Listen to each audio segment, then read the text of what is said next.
하나님의 말씀 보도록 하겠습니다. 오늘 저희가 볼 하나님의 말씀은 야고보서 5장 19절에서 20절까지의 말씀입니다.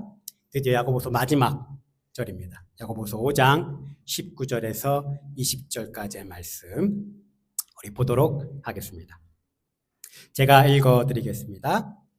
내 형제들아, 너희 중에 미혹되어 진리를 떠난 자를 누가 돌아서게 하면 너희가 알 것은 죄인을 미혹된 길에서 돌아서게 하는 자가 그의 영혼을 사망에서 구할 것이며 허다한 죄를 덮을 것임이라. 아멘. 네, 오늘이 드디어 야고보서의 마지막 시간이네요. 6월 마지막 주일에 처음 야고보서의 말씀을 시작해서 오늘이 이제 11월 세 번째 주일인 오늘까지 대략 한 5개월 정도의 시간 동안 우리 18번의 설교를 통해서 야고보서를 저희가 살펴보았습니다. 사실 처음 야고보서를 이제 설교하기로 제가 결심을 했을 때, 과연 이 야고보서를 내가 마지막까지 마칠 수 있을까라는 생각을 하고 시작을 했었습니다. 물론 지금도 크게 달라진 것은 없지만 그때 저의 상황이나 또 우리 교회의 상황이나 모든 면에서 사실 확실한 것은 아무것도 없었기 때문입니다. 그럼에도 불구하고 이 긴 시간 동안을 잘 보내며 이 야고보서를 마무리하는 오늘, 한편으로는 참 뿌듯한 느낌도 들기도 하고요. 또 하지만 야고보서를 본문으로 이제 해서 설교를 준비하며 여러 가지 참 사정으로 한 절 한 절 좀 더 깊이 있게 아니면 좀 더욱 구체적으로 좀 다루지 못했다라고 하는 아쉬움도 남는 것이 또 사실입니다. 또한 아직 제가 설교자로서 지식적으로나 경험적으로나 그리고 아직 통찰력이 참 아직 많이 부족하다라는 것도 또 깨닫게 되었습니다. 그래도 나에게 시험이 찾아올 때, 나의 믿음이 흔들릴 때, 내 인생의 계획이 내 뜻대로 되지 않을 때, 그리고 억울함에 잠이 오지 않을 때와 같이 이 우리의 실제적인 삶의 현장에서 마주하게 되는 여러 가지 상황들에 대한 이 필요한 지혜를 얻을 수 있었음에, 또한 배울 수 있었음에 참으로 하나님께 감사하는 그런 시간이기도 했습니다. 이제 오늘 야고보서의 마지막 2절입니다. 그런데요, 야고보서는 이 마무리도 굉장히 독특합니다. 제가 야고보서를 설교하며 종종 언급했던 적이 있습니다. 이 야고보서는 야고보의 약간 의식의 흐름에 따라 그때그때 자기가 하고 싶은 말, 자기가 막 떠오르는 말이 있으면 떠오르는 대로 막 기록을 하고 있다라는 느낌을 줍니다. 그래서 이 앞과 뒤의 문맥이 종종 잘 안 맞을 때가 있고 또한 흐름이 조금 매끄럽지 못할 때가 있습니다. 그리고 한 단락에 한 주제만 나오는 것이 아니고 여러 주제가 막 섞여 있어서 이 설교를 준비하는 저의 입장에서는 조금은 골치가 아프다 이렇게 말씀을 드린 적도 있었죠. 그럼 야고보서의 마무리가 어떻게 독특한지 우리가 마지막 5장 20절의 말씀을 한번 다시 읽어보겠습니다. 야고보서 5장 20절인데요. 너희가 알 것은 죄인을 미혹된 길에서 돌아서게 하는 자가 그의 영혼을 사망에서 구원할 것이며 허다한 죄를 덮을 것임이라. 이러고 끝납니다. 뭔가 좀 이상하죠? 뭔가 좀 더 다른 말이 좀 나와야 될 것 같은데 이게 끝입니다. 이 성경을 아무리 뒤져보고 찾아봐도 이어서 나오는 내용은 없습니다. 자, 여러분은 어떤 느낌이 드십니까? 이 야고보가 편지를 쓰다가 말고 그냥 보낸 것 같은 느낌이 들지 않으십니까? 이 야고보의 편지는 이 신약 성경에 수록되어 있는 많은 다른 편지들과 끝맺음이 좀 다릅니다. 여러분 혹시 집에 가서 시간이 있으시면 한번 찾아서 다른 편지들과 비교해 보시면 좋을 것 같아요. 이 대부분의 신약의 서신서의 끝을 보게 되면 이 안부를 묻는 마지막 인사가 나오거나 혹은 은혜와 또는 평강이 너희에게 있을지어다와 같은 축복 기도가 나오면서 끝맺음을 하는 게 일반적입니다. 그런데 야고보는요, 허다한 죄를 덮을 것임이라 라는 말과 함께 갑작스럽게 그냥 편지가 끝나버립니다. 물론 야고보가 꼭 바울처럼 아니면 다른 사도들처럼 서신서의 끝을 같은 방법으로 끝낼 필요는 사실은 없습니다. 사람에 따라 자기 스타일이라는 것이 있기 마련 아닙니까? 목사님들의 설교도 다 똑같지 않고 자기의 스타일에 따라 굉장히 다양합니다. 야고보는요, 자기 스타일대로 5장까지 이야기를 계속해서 끌고 나갔고요. 자기 스타일대로 끝도 맺습니다.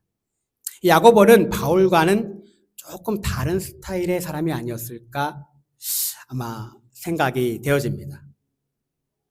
이 글에는요, 이 글쓴이의 성격과 글쓴이의 성향이 어느 정도 반영되는 것이 사실입니다. 물론 저의 추측이긴 하지만 이 바울 서신서에 나와 있는 이 바울 서신의 끝맺음을 통해서 드러나는 이 바울은 한편으로는 굉장히 좀 자상해 보이기도 하고요. 사람들을 참 좋아하고 아꼈던 것으로 보입니다. 그리고요, 정도 많아 보여서 이 자신의 감정을 굉장히 좀 다른 사람들에게 잘 표현했던 사람으로 보여져요. 이 반면에 야고보서를 통해 드러난 이 야고보는 이 부드럽고 자상한 면과는 조금 거리가 있어 보이는 것이 사실입니다. 그리고 약간 잔정도 별로 없는 스타일인 것 같아요. 잔정이 없는 스타일 좀 아시죠?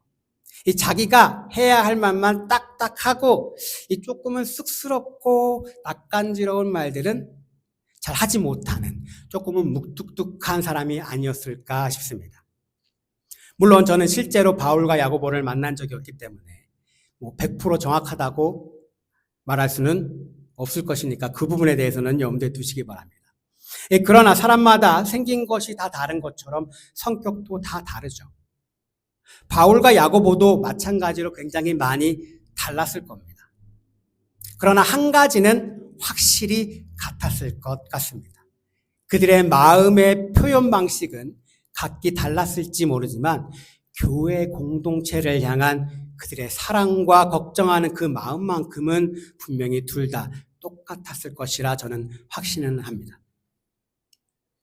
오늘 본문의 앞절에서 야고보는요, 엘리야의 기도에 관해서 이야기를 하다 갑자기 마지막 19절과 20절에서는 도저히 앞단락과 연결점이라고는 찾아볼 수 없는 이야기를 하고 있습니다.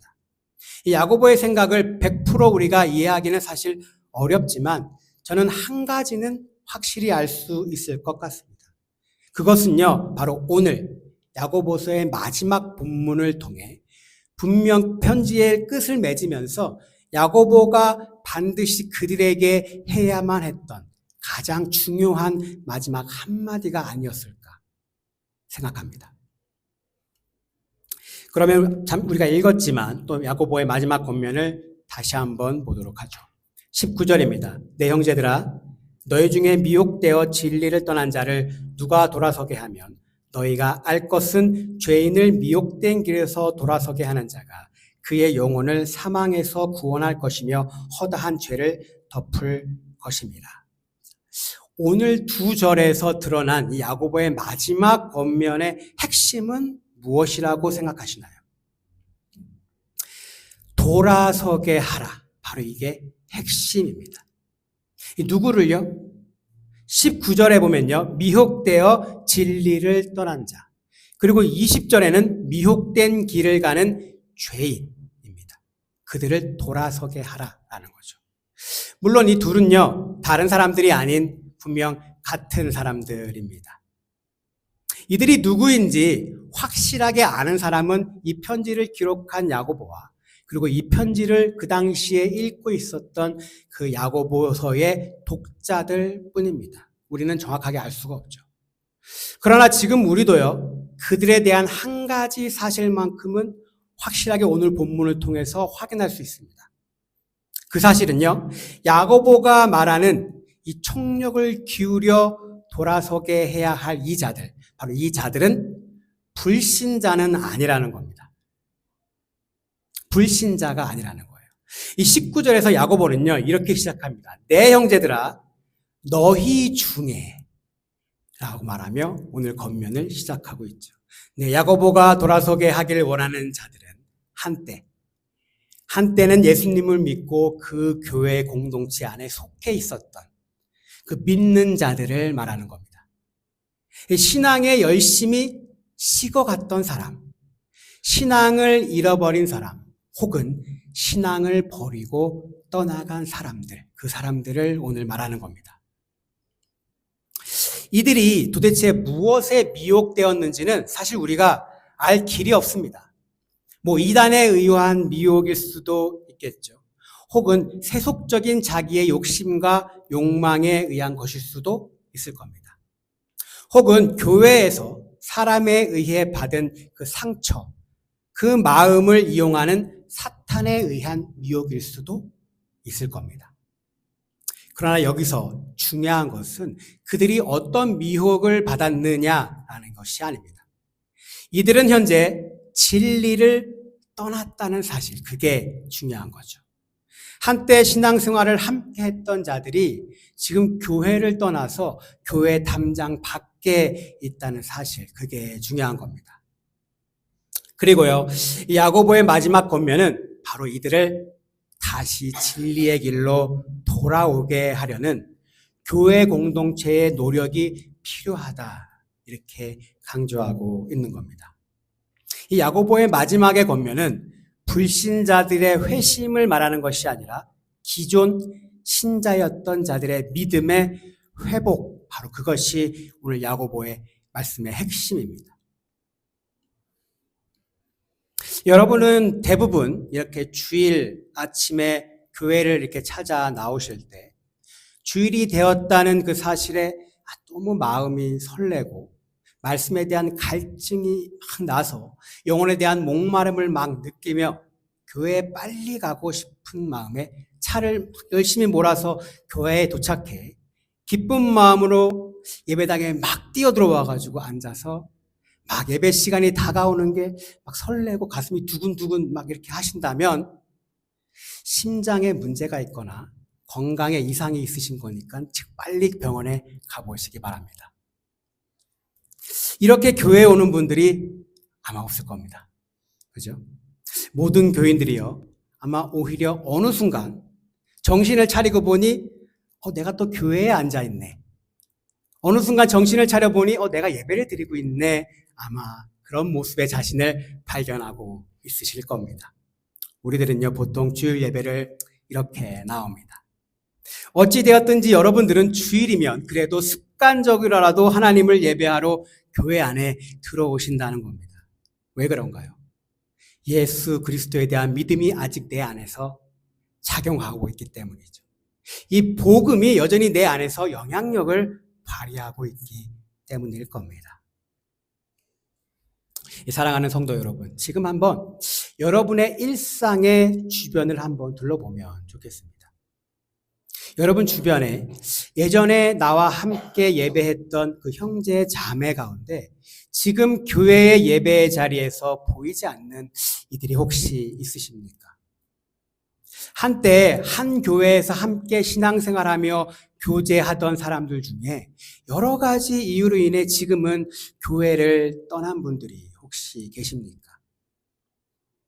작년에는, 아니 2년 전에는, 아니 5년 전에는, 아니 10년 전에는 이 시간에 교회에 앉아 하나님을 예배했었는데 오늘 2025년도 11월 세 번째 주일 예배 시간에는 교회 안에 예배의 자리가 아닌 이 교회의 담장 밖에 머물고 있는 여러분 주변에 누군가가 계시지 않습니까? 여러분, 야고보가 오늘 마지막으로 우리에게 던지는 메시지는 바로 교회의 담장 밖에 있는 여러 가지 이유로 교회를 떠난 자들에게 너희들이 이제 관심을 가져야 한다입니다. 야고보는 이런 마무리를 통해 성도들을 향해 마지막으로 그들이 반드시 해야 할 일이 무엇인지 인식시켜주고 있는 것이죠.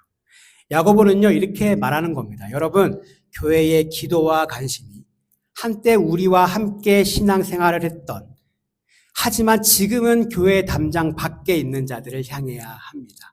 그래서 그 영혼을 사망에서 구원해 주십시오. 제가 한 주간 오늘 본문을 이렇게 묵상하면서 평소와 다르게 좀 여러 가지 많은 생각들이 머리를 좀 복잡하게 했습니다. 그때 왜 나는 교회를 시작할 생각을 했을까? 이 교회란 정말 뭐 하는 곳일까? 왜 굳이 이 땅에 이렇게 많은 교회가 존재해야만 할까? 그리고 왜 교회들은 서로 이렇게 경쟁을 해야만 할까? 고민도 많았고 한 주간 참 답답한 마음도 많이 들었습니다. 그래서요, 제가 예삼교회 첫 주일 예배, 그때 했던 설교의 원고를 한번 다시 들여다보게 되었는데요. 그 설교에 보니까 이런 내용이 있더라고요.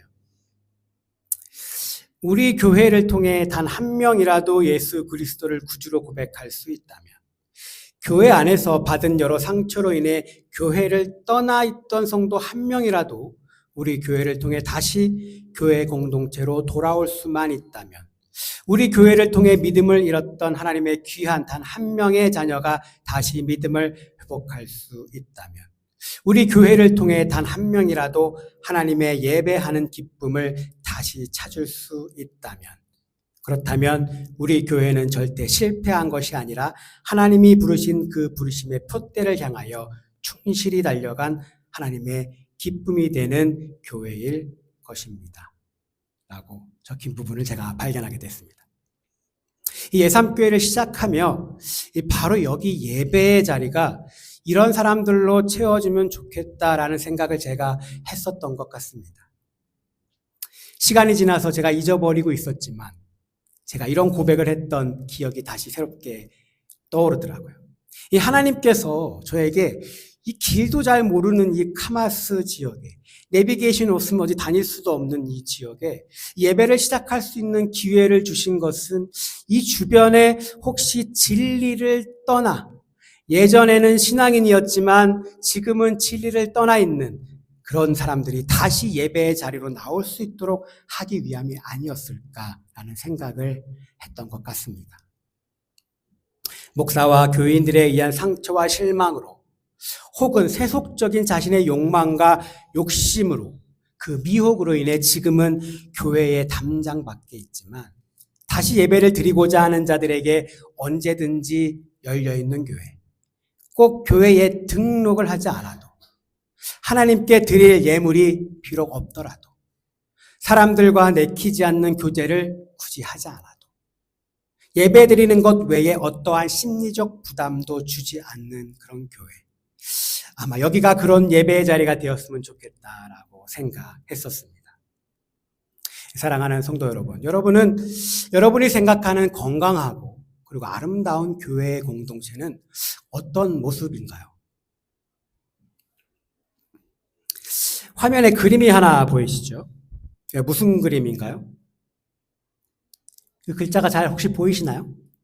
이 한 마리의 양이 지금 절벽에 매달려 있습니다. 그죠? 그래서 예수님이 수많은 양을 우리에 이렇게 두고 지금 그 한 마리 양을 구하러 가는 길입니다. 그런데 재밌는 건 이 우리 안에 있는 수많은 양들이 들고 있는 피켓, 바로 그것입니다. 피켓 글자가 제가 잘 보이는지 모르겠는데 이 피켓에는요, 영어로 이렇게 써 있습니다. All sheep matter 이라 적혀 있습니다. 무슨 말입니까? 위험에 처해 있는 한 마리의 양을 구하러 가는 지금 예수님 뒤에서 모든 양들이 우리도 중요하다 이렇게 시위하고 있는 겁니다. 우리도 중요해. 예수님, 우리도 중요해. 이렇게 얘기하고 있는 거죠. 네, 맞습니다. 우리 안에 있는 양들도 중요하죠. 근데 이 그림의 가장 큰 문제는 바로 무엇인가요? 잃어버린 한 마리의 양을 찾으러 가고 있는 그 예수님을 향해 자기들도 중요하다고 항의하는 그겁니다. 잃어버린 양 말고 자기들한테 더 관심을 가져달라는 것이죠. 나에게도 관심을 달라는 겁니다. 여러분이 보실 때 요즘 교회 공동체의 모습은 좀 어떻습니까? 교회의 규모가 커지면 커질수록 교회 안에 들어와 있는 그들이 점점 중요해집니다. 이 교회 담장 밖에 있는 사람들에게 별로 흥미를 가지거나 관심을 가지지 않죠. 교회가 가지고 있는 모든 예산을 교회 안에 있는 우리를 위해 사용하고, 1년에 단돈 1불도 교회 담장 밖에 있는 예수님의 잃어버린 어린 양을 위해 사용하지 않는 교회들이 사실 너무나 많습니다. 요즘 교회들은요, 자기 교회 성장에만 굉장히 관심이 있습니다. 교회 성장에 도움이 되는 일만 하고 교회 성장에 도움이 되는 프로그램들만 계획합니다. 요즘 제가 이 교회 저 교회를 통해 좀 자주 듣는 말이 있습니다. 마치 유행처럼 요즘 좀 많이 나오는 말인 것 같아요. 교회의 다음 세대를 준비하자. 이 다음 세대를 위해 젊고 이중 언어가 가능한 담임 목사를 데려와야 한다. 이렇게 강조하는 이야기를 한두 군데서 들은 것이 아니고요. 요즘 유행처럼 여기저기 교회에서 이런 내용들이 흘러나옵니다. 근데 여러분, 교회가 다음 세대, 어린아이들을 위한 곳입니까? 교회는요, 다음 세대 젊은 사람들만을 위한 곳이 아닙니다. 다음 세대를 위한다는 그 말 속에는요, 저는 결국 앞으로 교회를 더 성장시켜 보겠다라는 마음이 들어있다, 이렇게 생각합니다. 지금 교회의 크기를 20년, 30년 후에도 우리가 한번 유지시켜 보겠다라는 생각이 들어있다는 것을 분명히 그들도 부정하지 못할 겁니다. 교회 안에서 하는 일이 무조건 하나님의 일은 아닙니다. 교회 안에서 우리의 즐거움과 우리의 유흥을 위해서 하는 일을 마치 하나님이 기뻐하시는 일처럼 우리가 포장해서는 안 될 겁니다. 마태복음 5장 12절에서 13절에서는요, 예수님이 이렇게 말씀하십니다. 너희 생각에는 어떠하냐? 만일 어떤 사람이 양 100마리가 있는데 그 중에 하나가 길을 잃으면 그 99마리를 산에 두고 가서 길 잃은 양을 찾지 않겠느냐? 진실로 너희에게 이르노니 만일 찾으면 길을 잃지 아니한 99마리보다 이것을 더 기뻐하리라. 하나님이 가장 기뻐하시는 것은 진리를 떠나 미혹의 길을 가고 있는 이 어린 양 하나를 우리가 돌이키는 바로 그 일입니다. 그리고 교회가 가장 관심을 가져야 할 것은 교회의 담장 밖에 있는 바로 그 사람들입니다. 여기에는 복음으로 회심이 필요한 사람도 불신자도 포함되고요. 복음으로 회복이 필요한 한때 신자였던 자들도 모두 포함됩니다. 제가 앞에서 교회를 시작하며 여기 예배의 자리가 진리를 떠나 한때 신앙인이었던 자들로 채워지면 좋겠다라는 생각을 했다고 말씀을 드렸습니다. 그래서 그 당시에 그들을 다시 예배의 자리로 올 수 있도록 하기 위해 내가 무슨 일을 하고 있었나 한번 생각해 보았습니다. 그리고 내린 결론은 이거였습니다. 철저한 준비로 하나님의 말씀을 하나님의 뜻과 의도한 대로 최대한 근접하게, 바르게, 진짜 진리가 무엇인지 전해서 미혹된 길에서 그들이 이 말씀을 듣고 돌아서게 하는 것, 그게 내가 할 수 있는 일이라 생각해 많이 부족하고 한계도 느끼지만 지금까지 그래도 그렇게 최선을 다해왔습니다. 그러면요, 여기 앉아 계신 여러분들이 할 수 있는 일은 무엇일까요? 제가 지금 목소리가 좀 그렇게 막 좋지는 않으시죠? 제가 지난주에 심하게 몸살을 걸려가지고 너무 아파서 한 이틀을 꼼짝없이 침대에만 누워 있었습니다. 누워만 있는다고 우리가 계속 자는 건 아니지 않습니까?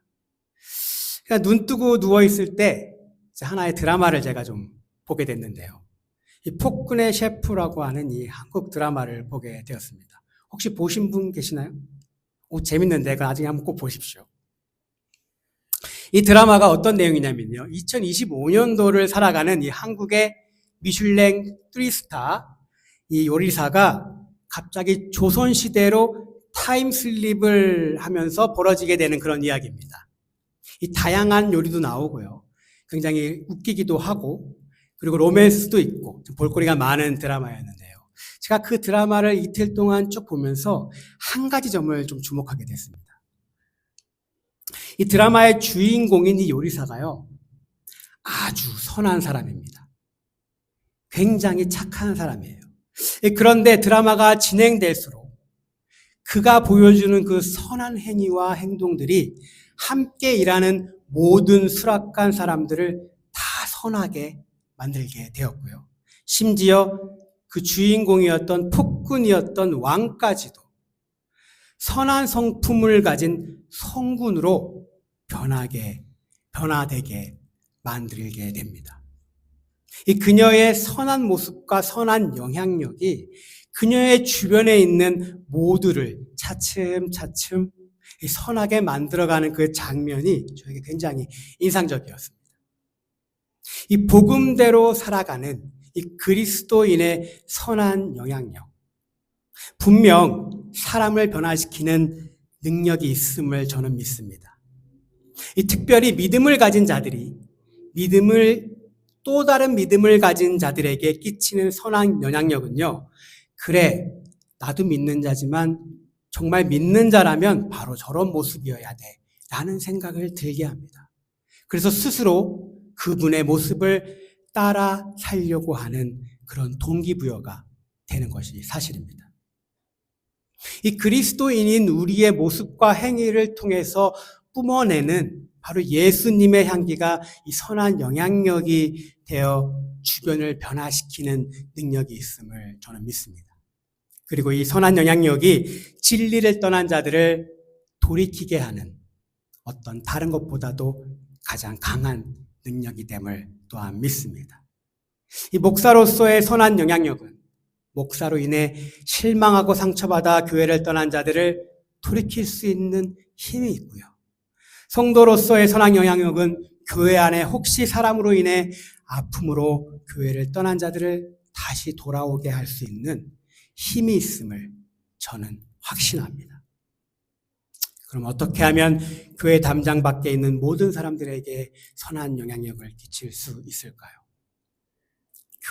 교회 안이 아닌 교회 밖에서 우리가 어떻게 예수님을 드러내겠습니까? 교회가 그냥 교회를 단순히 다니는 것이 아니라 세상 속에서 우리가 교회가 되면 된다고 저는 생각합니다. 시도 때도 없이 자꾸 교회에 모여서 우리도 중요하다, 내 신앙이 중요하다 외치지 말고 모여서 하나님께 예배하면 그 받은 은혜를 일상의 삶 속에서 그 속에서 교회가 되면 되는 겁니다. 세상 속에서요, 그리스도인답게 살면 되는 것이고요. 나의 일상을 그냥 예배드리는 마음과 자세로 똑같이 그대로 살아가면 그럼 우리가 교회가 되는 거 아니겠습니까? 사랑하는 성도 여러분, 세상 속에서 예수님을 믿는 자로 선한 영향력을 끼치시기를 저는 간절히 소망합니다. 그것이 한때 우리와 함께 예배했지만 지금은 떠나 교회 담장 밖에 있는 자들을 다시 회복시키고 다시 이 예배의 자리로 돌아오게 하는 최고의 방법이라 저는 생각합니다. 그리고 아마 야고보가 마지막으로 교회 공동체에게 마지막으로 당부하고 싶었던 말이기도 할 겁니다. 오늘 드디어 이제 야고보서를 마무리하게 됩니다. 오늘 야고보의 마지막 권면은 저에게는 굉장히 좀 특별합니다. 제가 이 교회를 시작하며 이 마음속으로 제가 다짐했던 저의 바람을 다시 한번 떠올리게 하는 그런 말씀이었기 때문입니다. 물론 앞으로 저의 바람대로 될지 안 될지 사실 저는 알지 못합니다. 그러나요, 제가 할 수 있을 때까지는 주변에 선한 영향력을 끼치며 하나님의 말씀을 바르게 준비하고 전하며 진리를 떠나 있는 자들이 돌이켜 여기서 함께 예배하기를 이 자리에서 늘 기다리겠습니다. 사랑하는 성도 여러분, 지금까지 5개월이 넘는 동안 이 야고보가 우리에게 주었던 이 그리스도인으로서 이 세상을 살아가는 지혜들이 우리의 마음에 계속 남아있기를 저는 간절히 소망합니다. 그리고요, 야고보가 가장 강조했던 여러분이 가지고 있는 예수 그리스도에 대한 믿음을 여러분의 선한 행함으로 증명하며 살아가는 우리 모든 성도님들이 되시기를 주님의 이름으로 간절히 축복합니다.